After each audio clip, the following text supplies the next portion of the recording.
One of the key questions, I believe, for the 21st century will be this: will smarter computers make for smarter leaders? Earlier this year was the South by Southwest Festival. And as you can imagine, it was an annual congregation of some of the world's nerdiest and geekiest people. A number of young geeky men were on an app that I'm sure that none of you have heard of. It's called Tinder. Anyway, these guys should have been suspicious because out of the blue it seemed like this beautiful girl wanted to speak to them. Now, any nerd should be suspicious about a beautiful girl wanting to speak to them. But I guess optimism blooms eternal.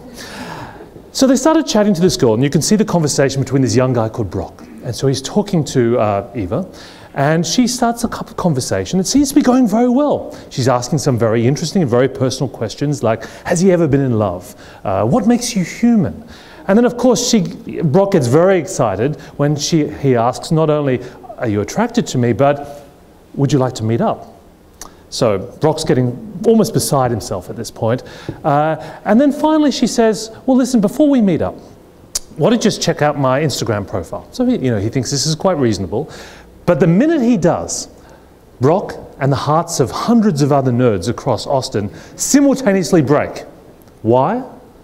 Because Ava is not human. Ava was a piece of artificial intelligence bot software used to promote the movie Ex Machina.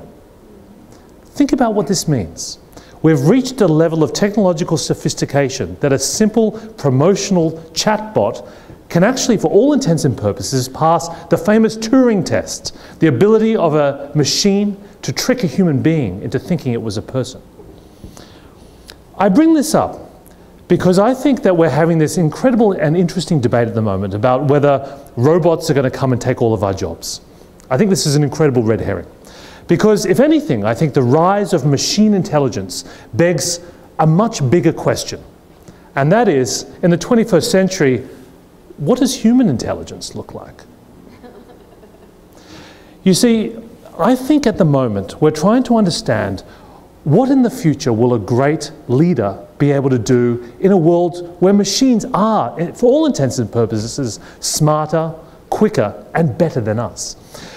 Many of you may know this particular famous day in history. It was the day that Garry Kasparov had the worst day of his life. He lost to IBM's Big Blue. But not many people know what happened next. You see, Kasparov thought, well, maybe I can go for a rematch. But he knew that the writing was on the wall. The days of humans beating machines at chess were well and truly over. So what he did is he went on to create freestyle chess. And in its first tournament, there was about 48 teams that met together. He said you can use any combination of human beings and machines to play. There was very open rules. There were two types of players. There were the headless teams, which were really just military-grade supercomputers, telling the humans what to do. And then there were the centaur teams, where human beings and machines collaborated. Now, it became pretty clear in the finals that the top 4 teams would all be centaurs. But there was this mystery team called Zach S, and everyone thought maybe this was Garry Kasparov secretly playing, because all the other players were military-grade supercomputers and chess masters. Zach S went on to win. One of the players was a soccer coach, the other one was a database administrator. They were using ordinary computers. In fact, one of them borrowed his dad's computer because he didn't have one. But what did they do that was better than everybody else? Well, they knew how to collaborate. They knew which computer to listen to when, and they knew how to use it and when to listen to their own judgment. In some ways, it prefigured, I think, really the future of 21st century leadership in the context of a data-driven, algorithmic organization of the future. It isn't about the machines taking away from us. It's about understanding how we manage and collaborate with them. You see, the organization of the future is really, in almost every respect, defined by data. Data will change the way we make things. I mean, do you realize that Harley-Davidson today builds 1,700 bike variations on a single line, shipping an entirely customized bike every 90 seconds? For the manufacturer of the future, every order is a special order. There's no more mass production of the same item.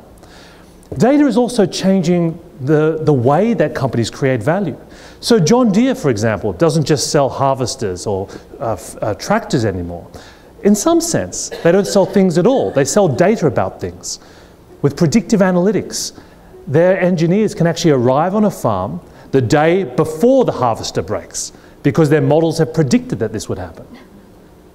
But of course, data also creates new challenges for leaders. You've all been reading about the difficulties Volkswagen have been having lately.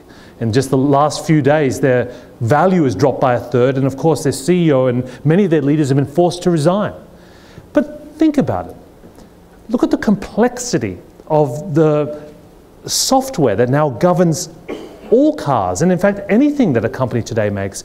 Every company today is a data-driven company.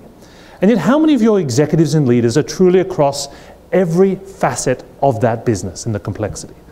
Do you think the CEO of Volkswagen could say, look, I didn't know about it?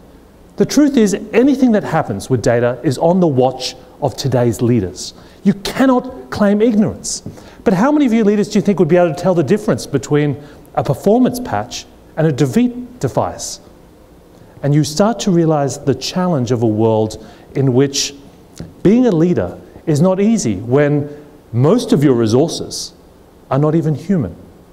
And in fact, how do you maintain your humanity as a people-centered leader when every aspect of your performance will be measured, monitored, and benchmarked by unfeeling, unemotional machine intelligences?